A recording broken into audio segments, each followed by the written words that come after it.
Hello kids, in today's class, let's start with the next topic, integer in other places.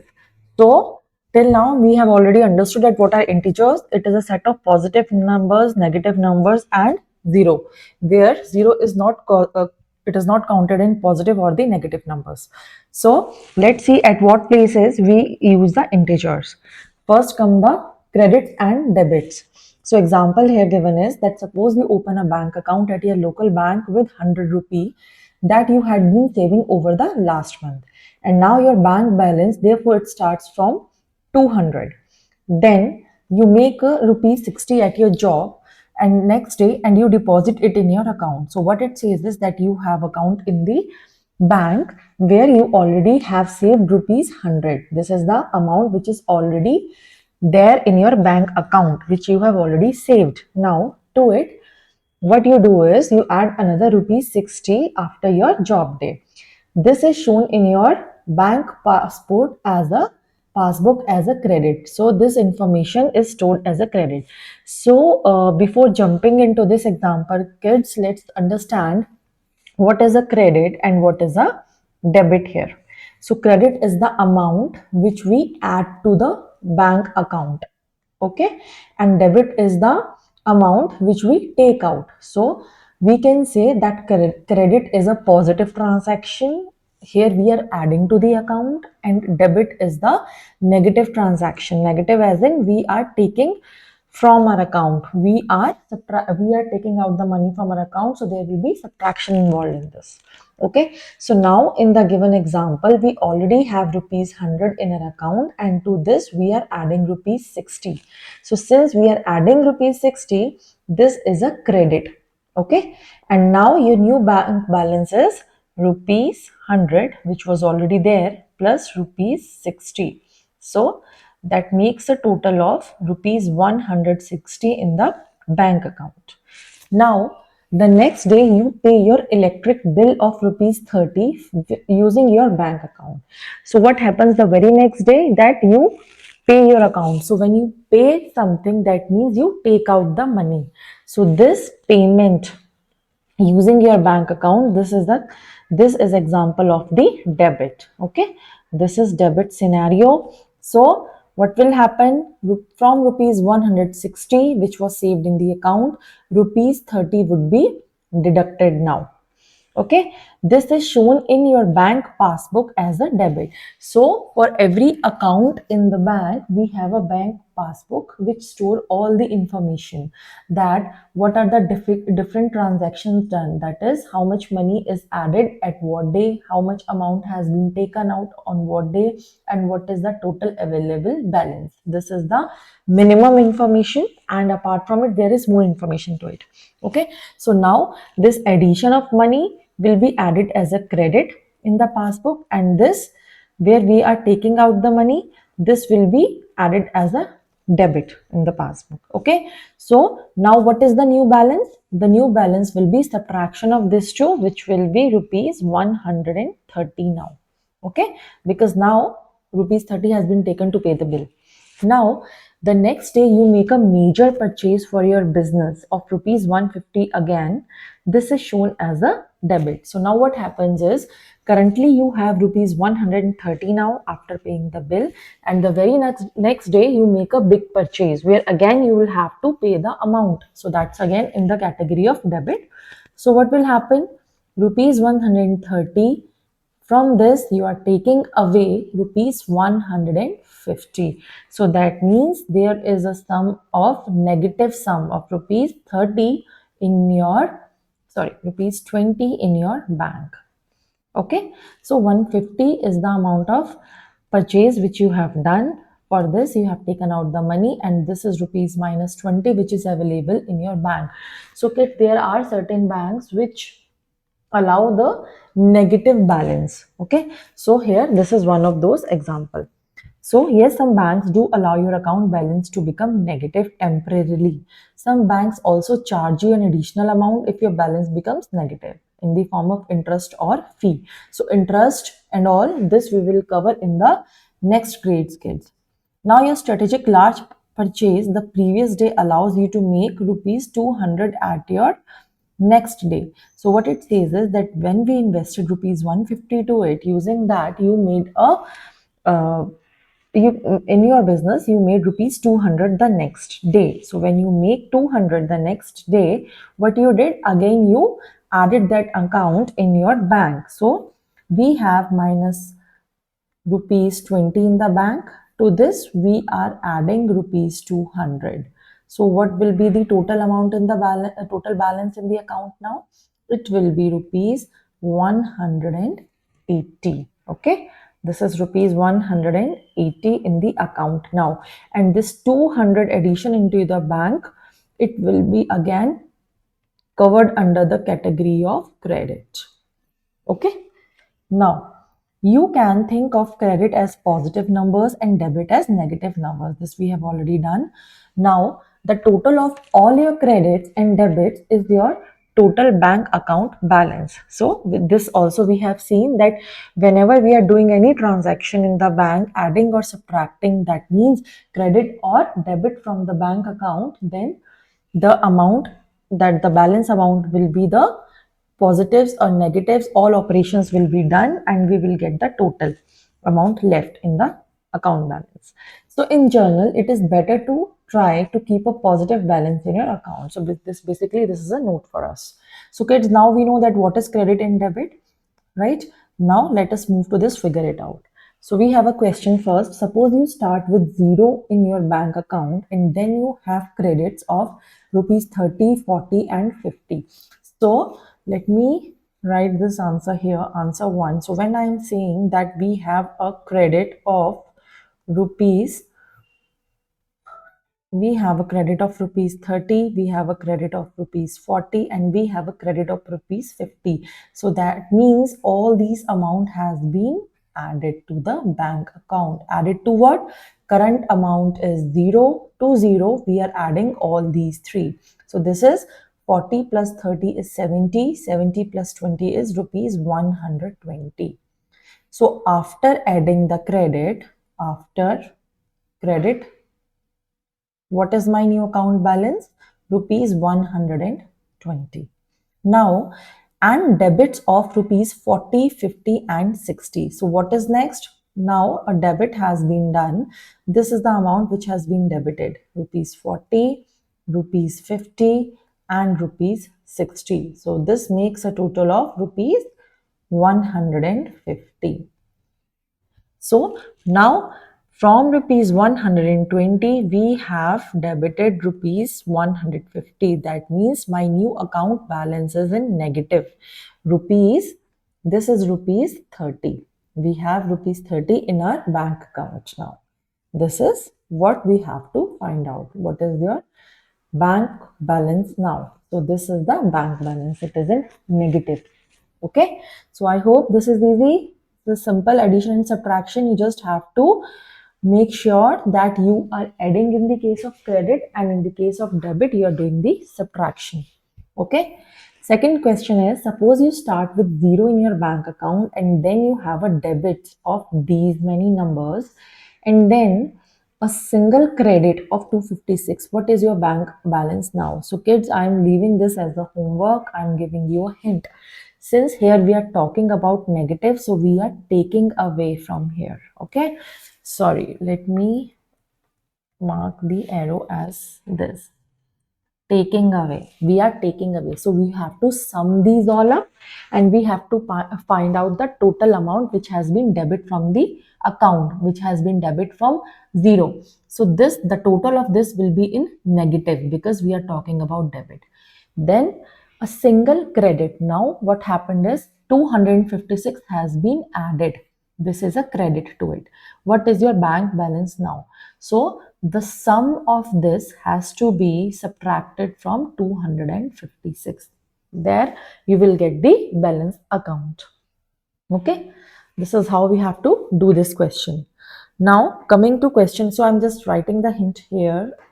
Okay, debit, we know, sum the debit and subtract from credit amount. Okay, credit amount. Next, sorry.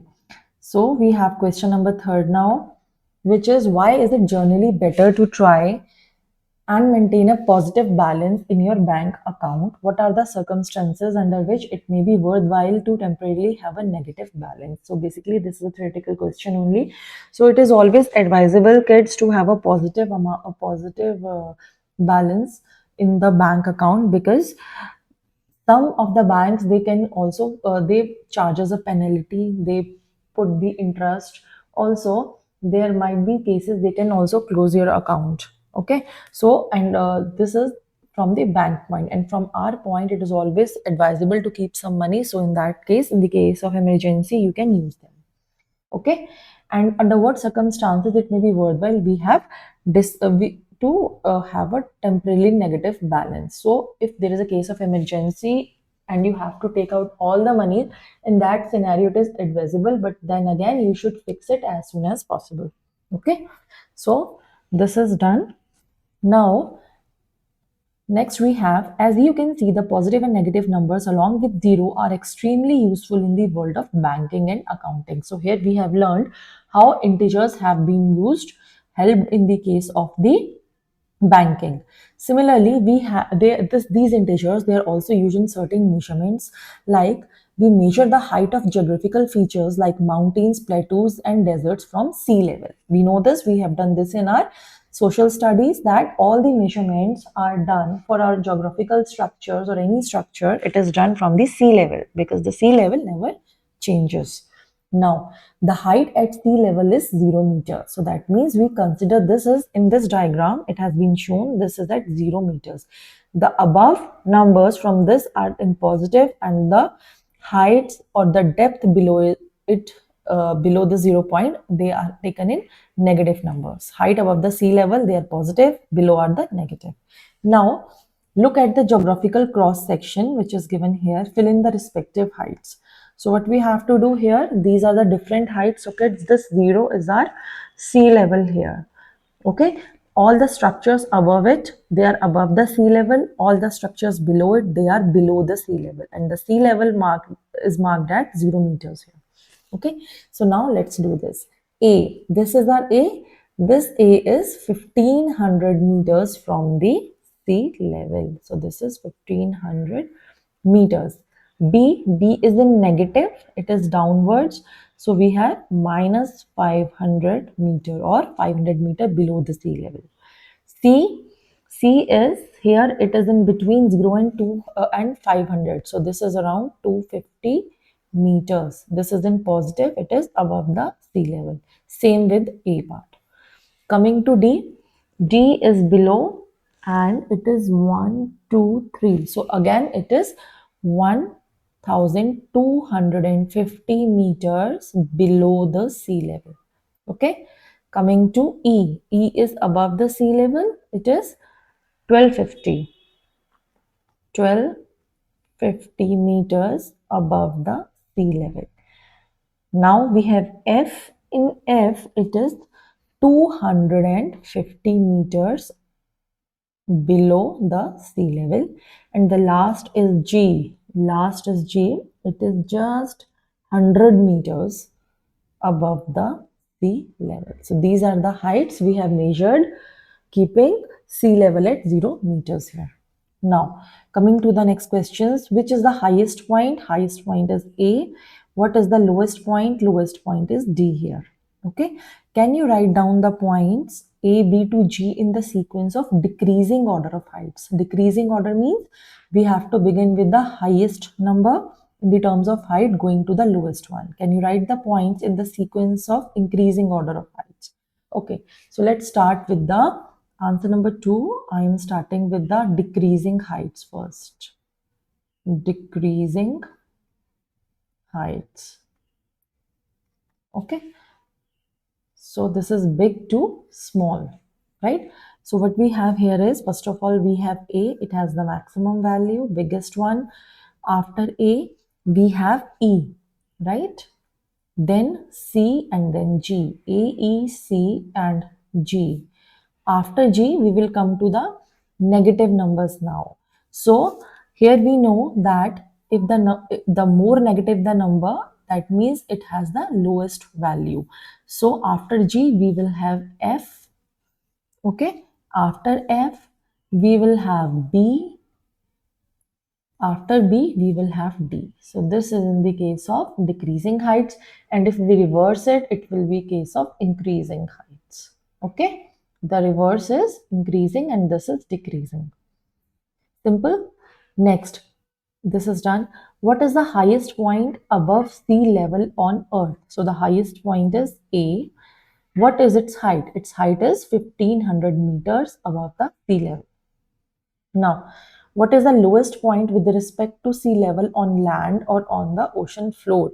So the lowest point is D, and this D is 1250 meters below the sea level, and it is in negative.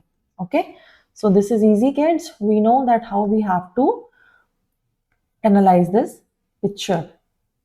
Next, so along with measuring the heights, along with the banking accounts, these integers, they are also used in measuring the temperatures. Okay, so during summer time, you have heard in the news that there is a heat wave. What do you think will be the temperature during the summer when you feel very hot? So kids, again, it depends from place to place. If I consider the case of India, so the summer in North India has very high temperatures when compared to the summer in South India. Okay, and similarly, winters are also very cooler in North when you compare to the South. So there is a difference in temperatures, even the season going is same.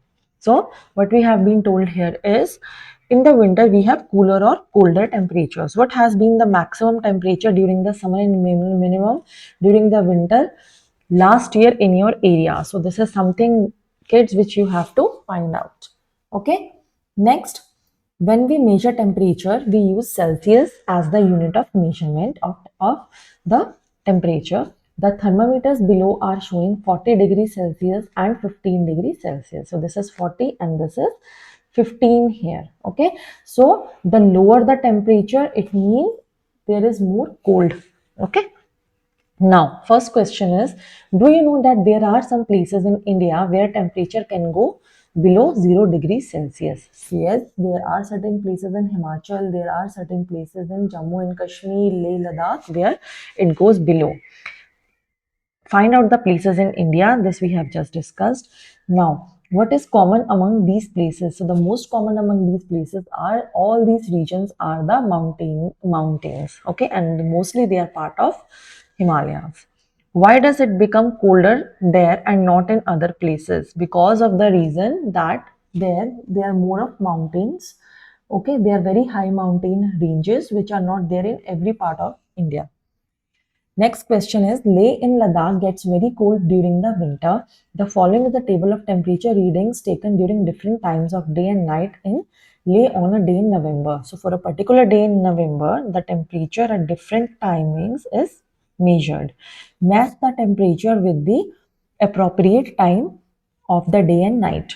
So this is the table given to us where the temperature is measured at different times, and we have to estimate that, okay, what might be the time when this temperature is recorded. Okay, so if we see the values here, kids, 14 degrees Celsius is the maximum. We have 14 plus 8 minus 2 and minus 4.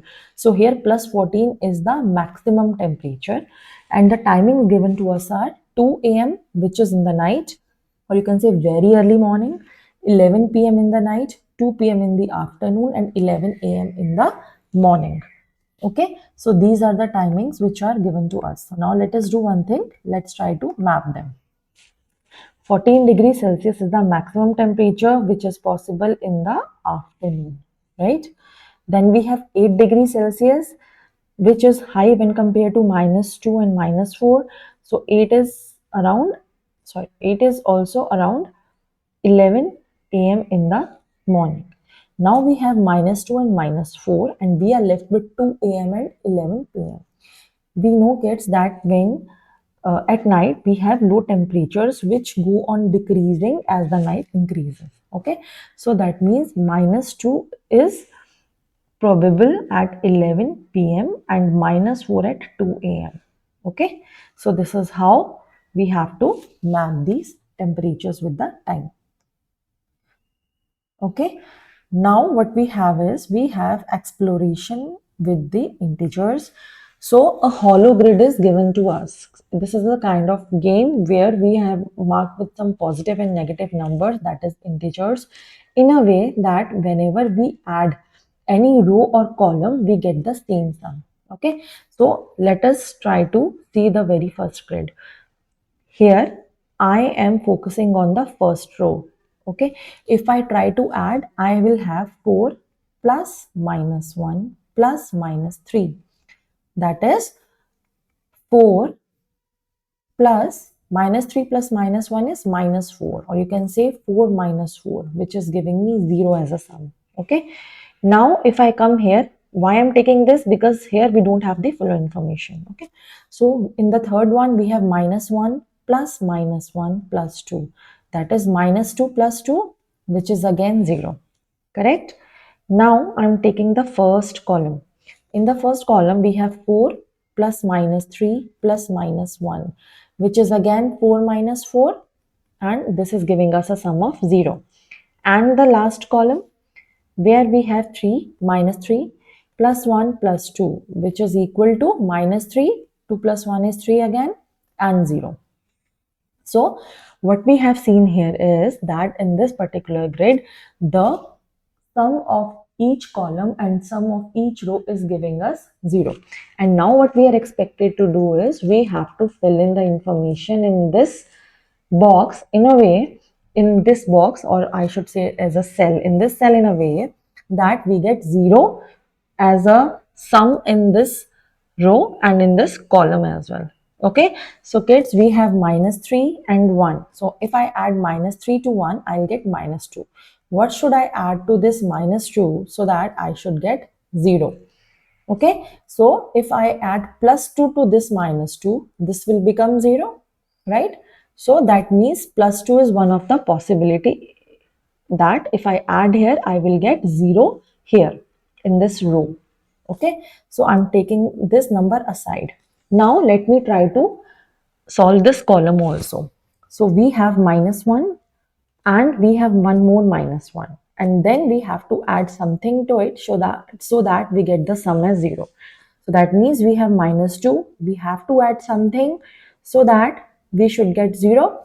Same thing, if I add 2 to it, I will get 0. So that means this 2 is true in both the conditions. So the number which will come here is 2. Okay, so this is how we have to do this question, kids. Now let us try to do the second question also. Let me just erase this. In the second question, again we have the center cell to be filled. Okay, so first what we will try to do is we will try to see that what is the sum of the first row. So the sum from the first row is 5 plus minus 3 plus minus 5. Okay, so you can write this as 5 minus 3 minus 5. 5 minus 5 is 0, and we will get minus 3 as the sum here. Okay, now coming to the last one, we have minus 8 plus minus 2 plus 7. Minus 8 plus minus 2 is minus 10. Minus 10 plus 7 will give us minus 3 again. So here also the sum is minus 3. Coming to first column, 5 plus 0 is 5, plus minus 8 is minus 3. And the last column, minus 5 plus minus 5 plus 7 is given to us. So if we will do this, we will again have minus 5 plus minus 5 plus 7 is equal to minus 10 plus 7 minus 3 again. So that means we should have a number here in a way so that we should get minus 3 as the sum in the row as well as in this column. Okay, so let me take this row. We have 0. We have to add something to it. We have 0, sorry, plus 5. I have 0. Wait, kids. Let me remove this and write this properly. So in this row, we have 0 plus something plus minus 5, right? And what we should get as the sum, minus 3 here, right? So that means minus 5 plus something should give me the answer as minus 3 here. So what should be the number? How we know in mathematics how we solve such questions? I will keep -3 here. I will take +5 there. So it will become, because -5 is moving to right hand side of is equal to, it will become positive and we will get -2 as the, sorry, +2 as the answer here. It is +5 and -3 which is giving us 2. So that means here, if I write 0 plus 2 plus -5, it will give me -3, which is true. Okay, but now let's see if this +2 is also fitting in the column. So what we'll have to do, let me write -3 plus +2 plus -2. Okay, so -3 plus 2 will cancel and we will get -3. So this is true. This is what we wanted here. So that means I can again write 2 here. So that we should get the sum of this row as -3 as in the other cases, and column also -3 as in the other cases. Okay. So kids, I hope this is very much clear to you. And now we are left with one more figure it out, which contain the questions on integers and then the Brahmagupta's rule for addition. So kids, what I'll do, I will make a very short video for this separately. Okay, because these are certain things which we have to understand again very, very carefully. So I'll see you all in the next class now. Thank you.